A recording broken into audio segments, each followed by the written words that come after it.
Halo Sobat Gizi semuanya, balik lagi bareng saya Bayu Saputra dalam segmen Gizi 101 Podcast. Dan tentu saya nggak sendirian, di sini bareng sama Fatia. Halo Fatia.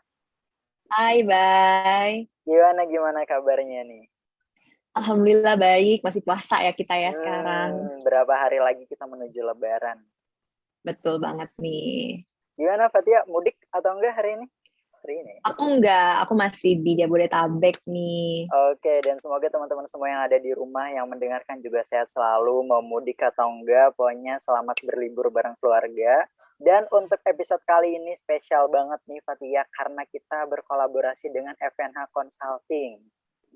Wah, FNH Consulting apa tuh, Bay? Nah, nanti kita bakalan cari tahu FNH Consulting itu apa bareng Direktur dari FNH Consulting, Pak Arif Saptaji. Halo Bapak.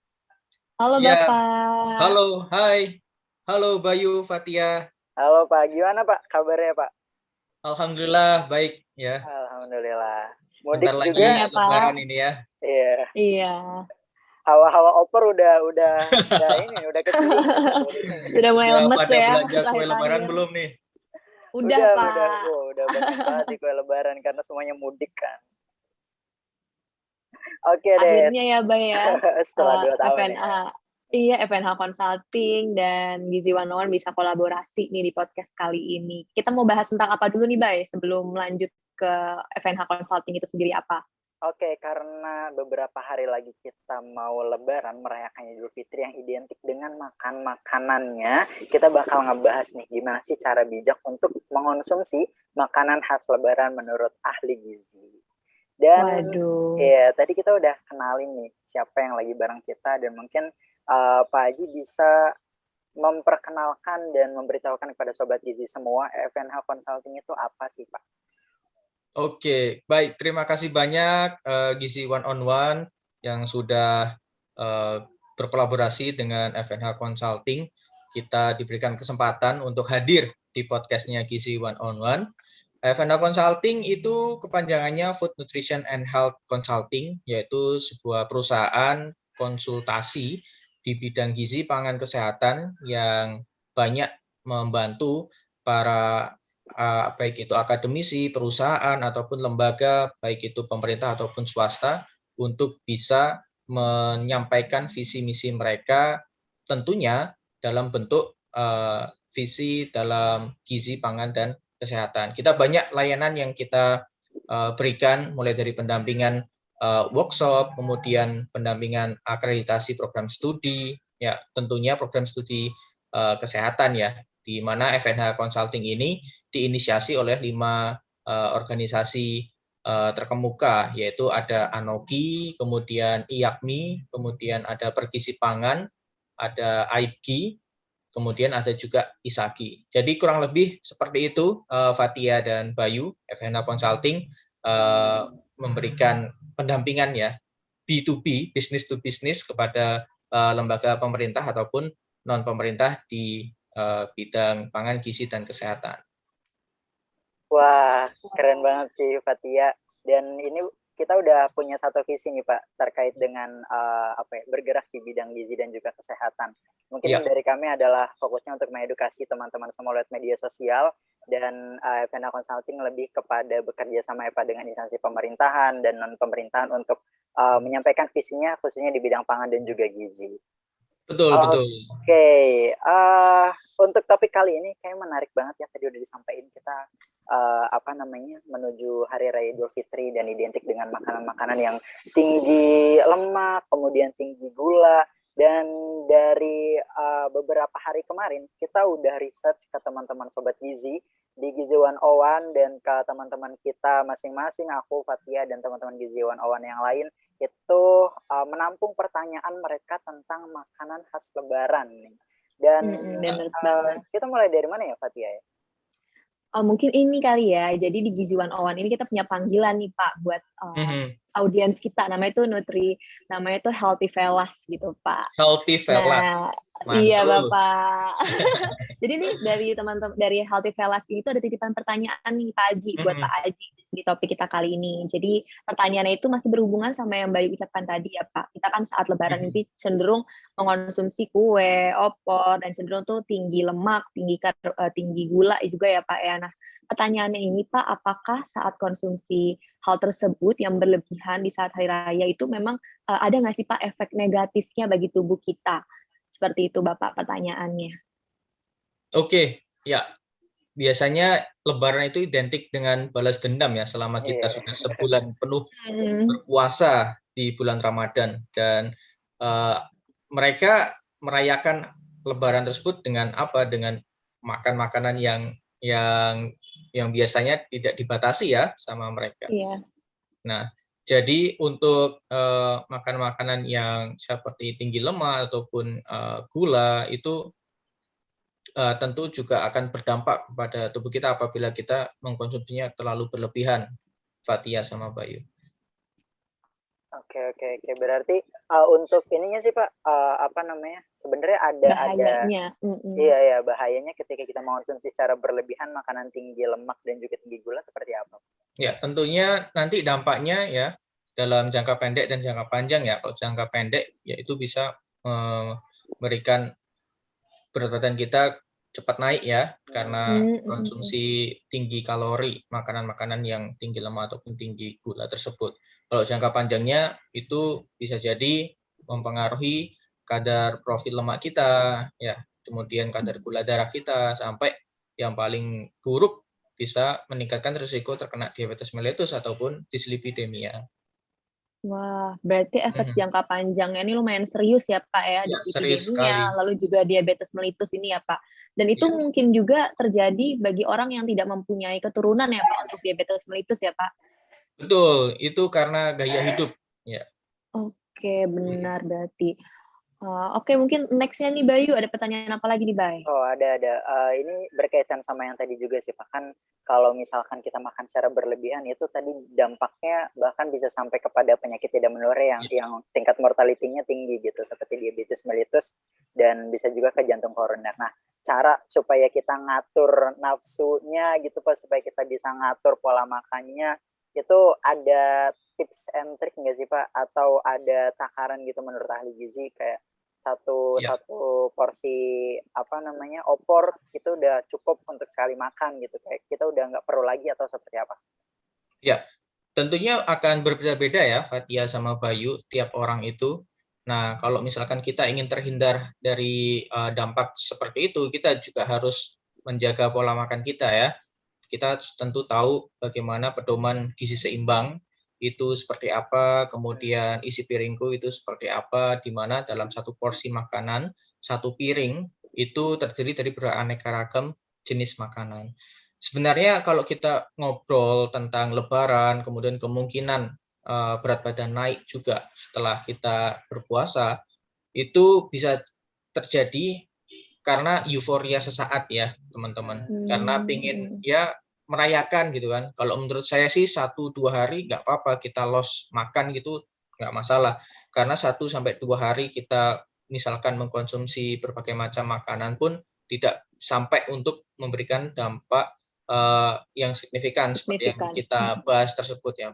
Berat badan pun juga belum tentu kita langsung naik 2 kilo ataupun 1-3 kilo dalam 2 hari. Jadi dalam 2 hari pertama nggak apa-apa makan, kita merayakan, tidak perlu dibatasi nggak apa-apa. Tapi kalau sudah masuk ke hari ketiga, barulah kita harus kembali ke pola makan yang sehat. Tentunya dengan pedoman isi piringku tersebut. Dalam satu piring itu, setengah piring itu terdiri dari berbagai macam protein nabati, kemudian hewani, dan juga lauk pauk, bahan makanan pokok, sayuran, dan juga buah-buahan.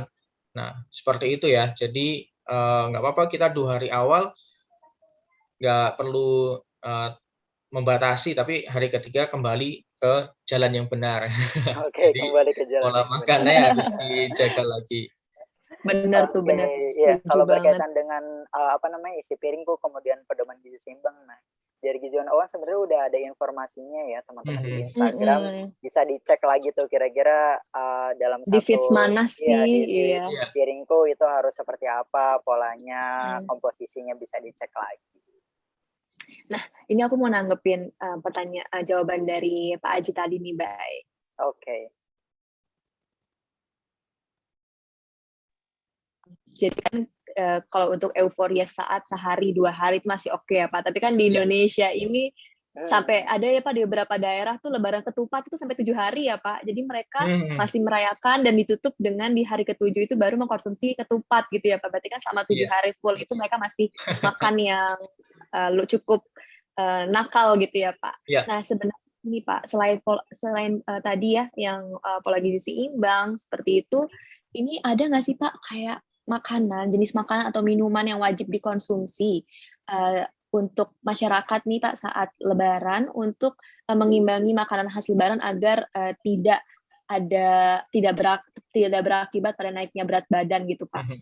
Ya, tentu itu bisa kita lakukan ya dengan memilih jenis makanan tertentu.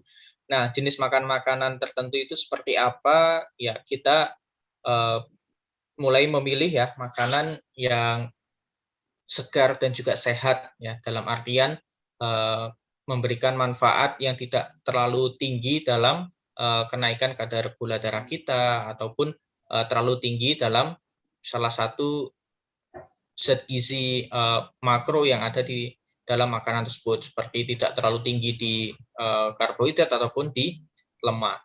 Nah, makanan apa saja yang bisa kita pilih, yaitu makanan yang tinggi serat, itu semuanya ada di sayur-sayuran, buah-buahan, kemudian makanan yang tinggi protein, itu cenderung bisa mengurangi rasa lapar kita.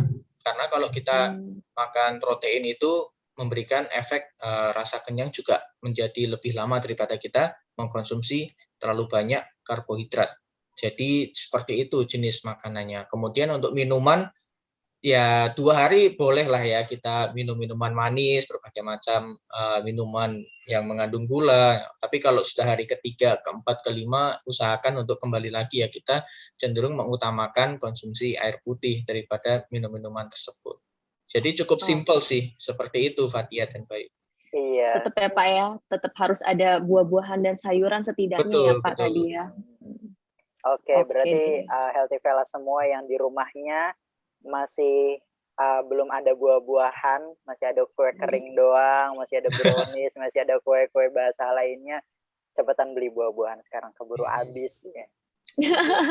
Tadi nyinggung kue kering itu salah satu jenis makanan yang padat energi ya, padat kalori. Iya, ya. sangat. Kalau kita ngomong-ngomong cara membuat kue kering, pasti kalian bisa melihat ya, bagaimana gula halusnya itu berapa gram, tepungnya, telurnya, mentega, telur. Luar biasa sih Pak itu ya. untuk satu potong aja itu ternyata banyak banget ya Pak kalori dan lain sebagainya. Iya, tapi makan 1-2 tuh berasa nggak kenyang. Nggak cukup. Kayak mau terus-terusan. Iya, makanya itu yang harus kita kendalikan. Iya benar. Berkaitan dengan pengendalian nih Pak, kan selama puasa itu kita udah ngatur pola makannya teratur, sahur dan berbuka, kemudian air minumnya juga mungkin udah teratur. Nah, berkaitan dengan setelah Ramadan dan kita kembali ke kegiatan masing-masing, kita nggak puasa lagi, kira-kira cara mengatur pola makan yang baik setelah Ramadan itu seperti apa Pak? Ya, benar tuh. Itu PR banget ya mungkin ya buat kita semua, terutama buat Healthy Fellas ya panggilannya. Iya Pak. Ya, buat Healthy Fellas di luar sana mungkin yang masih belum terlalu familiar dengan bagaimana cara melakukan pola makan yang benar, yang sehat. Jadi penting sekali buat kita untuk mengatur pola makan kita ya, karena kita harus memberi informasi juga kepada masyarakat semua bahwa makanan itu tidak hanya kenyang, tapi kita juga harus memperhatikan nilai gizinya. Nah, ketika kita sudah terbiasa dengan berpuasa, kemudian ada perpindahan transisi ya, kebiasaan di mana yang sebelumnya puasa, kemudian kita sudah tidak berpuasa lagi, itu tentu kalau kita ingin mempertahankan pola makan sebelumnya, itu ada beberapa tantangan yang biasanya kita hadapi. Nah, bagaimana cara kita mengatasi masalah tersebut? Itu bisa yang pertama itu kita harus membuat target kecil yang mudah diukur keberhasilannya. Itu yang berkaitan dengan ketika kita ingin menjaga pola makan kita agar tetap sehat. kemudian kita bisa membantu agar kita keep on the track ya, itu kita membuat jurnal pola makan dan juga schedule latihan aktivitas fisik kita, sehingga belum tentu kita menjaga makan kita itu menjadi lebih sehat, tetapi kita harus mengimbanginya juga dengan kebugaran kita juga yang harus kita jaga, yaitu dengan melakukan kegiatan aktivitas fisik yang secara rutin. Kemudian bolehlah sekali-kali kita memberikan self reward buat kita ya, ketika kita berhasil konsisten nih terhadap pola makan yang kita lakukan menjadi pola makan yang lebih sehat. Kemudian ketika kita sedang berbelanja ya di grocery store atau belanja makanan, itu diusahakan untuk memilih bahan makanan yang segar dan juga hindari sebisa mungkin ya mengkonsumsi bahan makanan yang olahan, karena tentu saja itu berisiko untuk mengandung padat kalori atau padat energi. Kemudian kita selalu membawa persediaan camilan yang sehat ya ketika kita berpergian keluar rumah, sehingga gimana ya, godaan itu kan selalu datang ya kalau kita keluar kumpul sama teman-teman oh makan ini makan itu, jadi kita pingin gitu ya. Nah, kalau kita tahu kalau itu kurang sehat ya, kita ada opsi lainnya, yaitu kita bisa membawa sendiri cemilan yang sehat supaya tidak terlena dan juga ikut konsumsi makanan yang kurang sehat. Kemudian ini yang penting ini Fatia sama Bayu, yaitu healthy velas harus tidak mudah terpengaruh oleh kata orang lain. Maksudnya kalaupun kita sedang melakukan menerapkan pola makan itu yang sehat, kemudian ada teman kanan kiri kita yang wah gitu banget sih gitu. Kan cuma sekali ya, itu kan sering terjadi ya. Jadi kita harus tetap teguh pendirian kita, jadi tidak mudah terpengaruh. Kemudian yang terakhir itu yang paling utama juga, yaitu kita harus mencari dukungan dari orang-orang terdekat kita supaya kita tetap termotivasi untuk selalu menjaga pola makan kita selalu sehat, seperti itu. Wah, menarik banget ya terkait cara kita transisi dari puasa ke kehidupan sehari-hari, gimana cara mengatur pola makannya, dan setuju banget tadi terkait dengan jangan terpengaruh sama orang lain gitu, kayak lu jangan so-soan lah udah besok lagi sampai akhirnya nggak jadi gitu. Jadi itu sering banget kejadian di lingkungan diet kita. Mulai besok ya Bay ya. Iya, diet mulai besoknya besok lagi ya. Dan itu sih tadi caranya udah dikasih tahu sama Pak Haji, mungkin bisa dengan target-target kecil, kemudian dengan jurnal gitu, teman-teman bisa nulis, atau kita bisa bikin grup komunitas pola hidup sehat gitu. Pola hidup sehat. Iya, hari ini kamu makan apa aja gitu, aku makan apa aja, hari ini aku ngelakuin pelanggaran ini loh, wah kamu harus dibully nih. Aduh, menarik sih, itu jarang ya. Iya, daripada ngegibahin orang kan di tiap grup gitu. Oke, karena semua pertanyaan sudah dijawab, semua pertanyaan Healthy Velas sudah dijawab dan mudah-mudahan terjawab. Kalau misalkan ada pertanyaan lainnya, silakan drop di kolom komentar atau bisa DM di Instagramnya Gizi 101 atau bisa DM juga ke Instagramnya FNH Consulting. Bisa langsung kunjungin Instagramnya sekarang. Sekali lagi terima kasih untuk Pak Haji dan juga Pak Tia. Sama-sama. Terima kasih Pak Haji, terima kasih banyak. Semoga kita bisa kesempatan. Ya, semoga kita bisa berkolaborasi lagi di lain kesempatan. Siap. Amin. Terima kasih. Amin. Oke, kita lihat ya penontonnya lebih banyak sama Pak Haji atau sama Pak Anca, Pak. Kalau sama Pak Haji bisa dipikir-pikir lah ya. Oke, thank you Bayu, thank you Pak Haji. Thank you Pak Haji. Jangan lupa like, Healthy Velas semuanya. Jangan lupa share ke teman-teman. Dadah.